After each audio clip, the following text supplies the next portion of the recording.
Hi everyone, Ginette Biro here, helping you make sense of life within the world of spirit so that you can connect deeper to your higher self and purpose. So today's message again came from this conversation with Spirit, and Spirit has been talking to me. It's really quite interesting.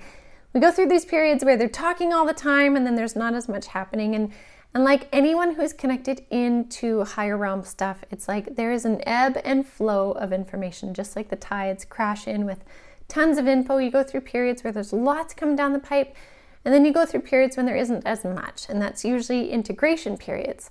Now, right now, we are in a wave crashing in period of lots of information, lots of insights, lots of change, lots of movement, all that kind of stuff. And the thing that Spirit wanted to talk to me about today, or wanted me to talk to you guys about today, was within the realm of change. And I have talked a lot about change. So I was like, tell me how you want this to be different, Spirit. And they said, talk about the frequency of change. And so we had this beautiful back and forth conversation and lots of imagery about it so that I could explain it really simply. And the thing is when we go through bigger changes, when we're changing into something new, we're changing into a new frequency. Meaning the change that's happening is not predictable because we don't already know and haven't already merged with the frequency we're moving into. So if you take the frequency that we have right now, compare it like a snowflake, right? Every snowflake is different.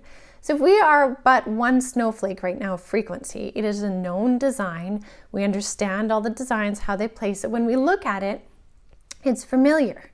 We may not like the design, but it's familiar. We get it. We understand it. There it is.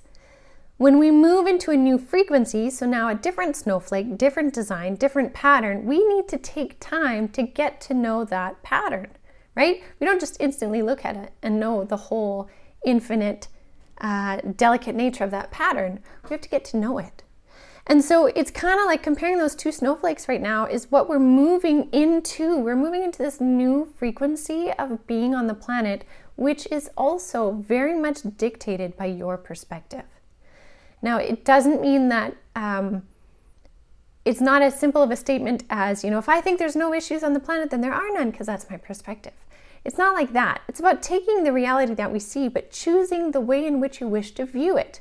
Do you wish to view it from a place of the world is over, or do you wish to view it from a place of the world is changing, right? So as we are bridging these two, we're moving from one to the other. It can feel extra shaky because we haven't quite reached that frequency. Maybe some of you have, and that's awesome. But I would imagine for many of you, you haven't quite, or you are just meeting it now, but it feels foreign. So this energy right now of change will feel foreign, but the guidance from Spirit is not to panic in the feelings of not knowing, but rather step back into faith. Step back into your heart. Step back into things that are more simple for you, that bring you joy. Because that energy of joy is what is the closest energy we can have to peace, to faith, to whatever. But we can manifest those things of joy in our life by choosing to do certain things. Maybe it's just playing with your kids. Maybe it's having a bath. There's many things that can bring us joy. When we put ourselves in those energies, we can make that bridging of this new frequency easier. We can make it more peaceful. Then we can also be changing our perspective of what that frequency means to us. So as we move through this month of December, consider how are you moving and shifting through these changes into this new frequency. What are you doing? Are you making it easier on yourself, or are you making it harder on yourself? That's for you to decide, but just recognize the difference in frequencies and that we are getting there, so not to panic. So I hope that helps you guys. I hope I did Spirit well in interpreting that message. And I'll be back for more because they are chatty these days. So have a good day, you guys.